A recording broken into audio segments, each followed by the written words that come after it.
Dear viewers, welcome to Interview with Stephen Arwin. Today on Interview with Stephen Arwin, we'll be mean a searchlight on should Nigerians vote a political candidate or a political party? To answer the question, my guest is David Ohide EB.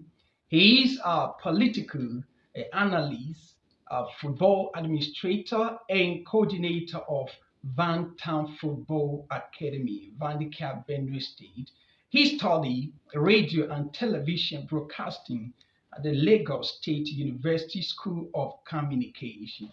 Hide Ibi, it's a pleasure to have you on the show. Thanks for having me. Okay, now before you answer the big question, and do you think that the electoral empire, that's INEC, is adequately and readily primed for the conduct of the forthcoming general election? All right. INEC has told us time and time again that they are ready for the forthcoming elections. We Nigerians may not be insiders as to what INEC is doing, but they have assured us that this time it is going to be different. And Professor Mahmoud Yakubu, who is the INEC chairman, has told Nigerians that it's going to be a different ball game positively this time around. They say they have innovations, they have new equipment, they have the technology that they are going to deploy to give Nigerians free, fair, and credible elections come 2023. So we believe them. And of course, the director of voter education in INEC, Festus Okoye, has been going around the country trying to educate basically the stakeholders of INEC as to how these elections are going to be conducted. So by and large, I believe that INEC is ready or should be ready at this point in time to give Nigerians a different kind of election. Elections that will be judged as being free, fair, and credible. It shouldn't be elections that will cast aspersions on the body of INEC or its officials. So I think that INEC are ready to give Nigerians the elections they deserve this time around. Okay, now most Nigerians, especially the youth, have been trumpeting change. They are desirous of representative democracy, if I'm correct. Yet, very sadly, the same youth have become political stooges or contrivance that Nigerian political gerontocrats manipulate to achieve their political ambition. How can the youth liberate themselves from this political enslavement of their conscience? All right, thank you. You see, the problem with youths, most youths of this country, is the what I call poverty mentality. You see, when you have poverty mentality, you jump at anything that is thrown at you. But most youths in this country also know better. They believe in the progress and the development of this country. They believe that this country needs to move from where it is to where it actually has to be.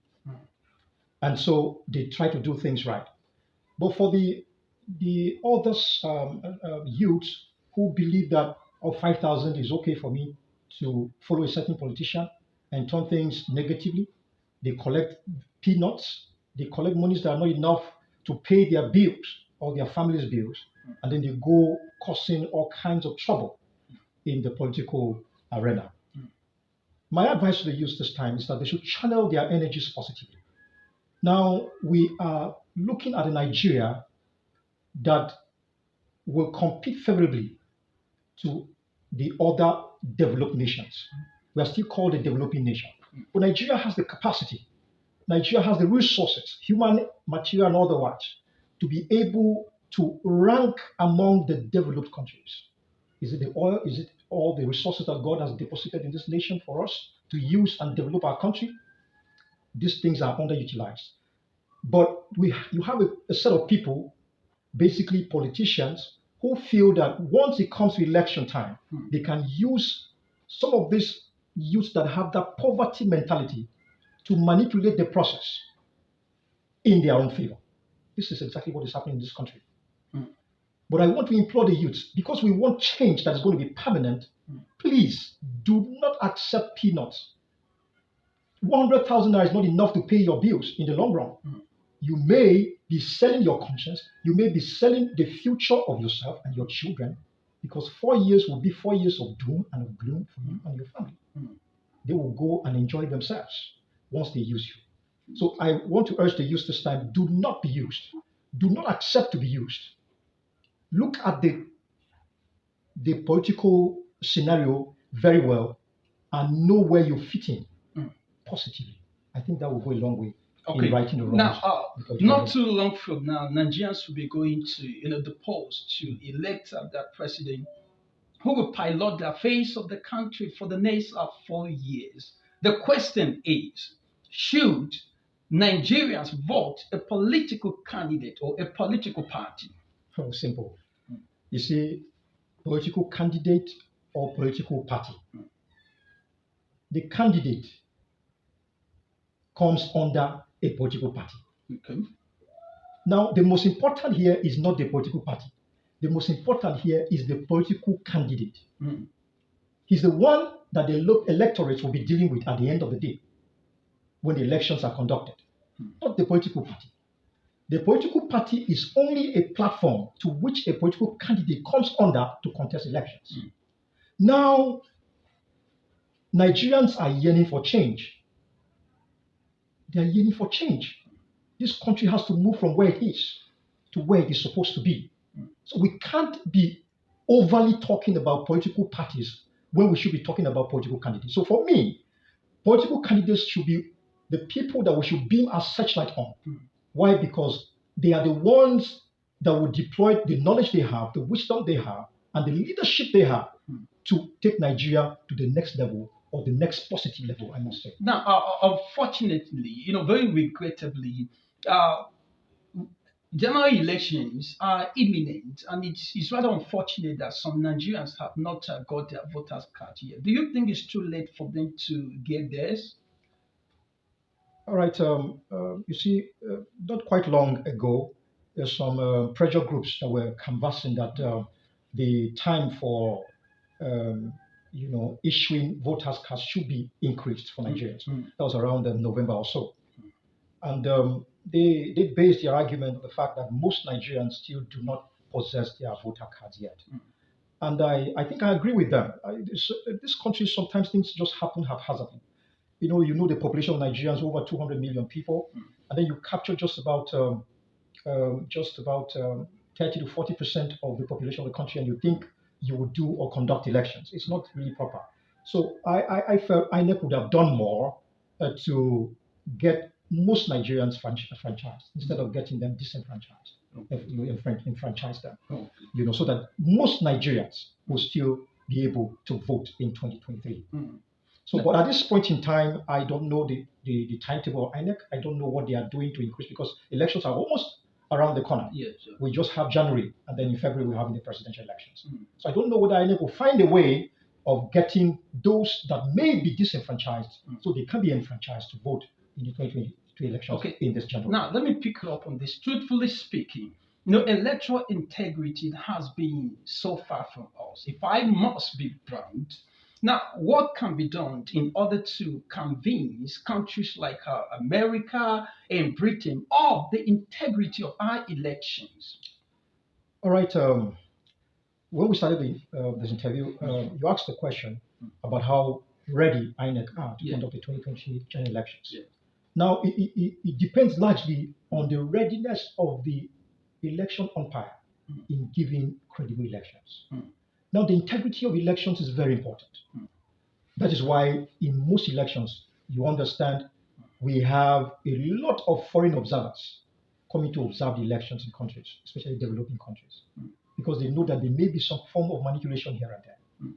Now, INEC has the onus to organize elections that will be seen as being free, fair, and credible. That's the integrity we're talking about. Yes.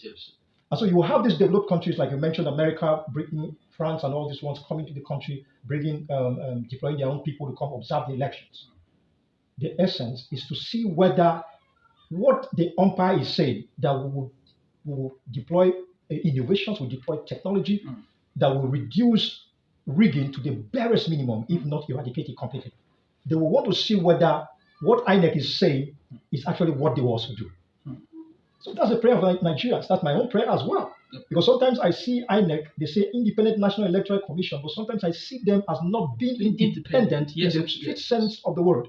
Because you see that the central government, which is the federal government, most times tries to manipulate INEC in their favor. That's why most times presidential elections are skewed in the favor of the parties that are still in power. Okay. But we hope to see a different thing this time around. All right.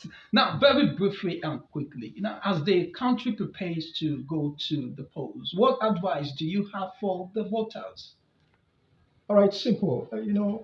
Voters are the main stakeholders. You may deploy the technology, you may deploy the equipment, you may deploy the innovation you're talking about, and the assurances you're giving Nigerians about elections, about how you want to do it better this time. But without the electorates, no one will come up as a leader in their political parties. So I want to advise Nigerian voters, go there and vote candidates that have the capacity, the competence, and the character. I call that the 3 C's. These are the people who will right the wrongs in this nation at this point in time. If we are not going to sell our consciences again, then we should vote credible candidates.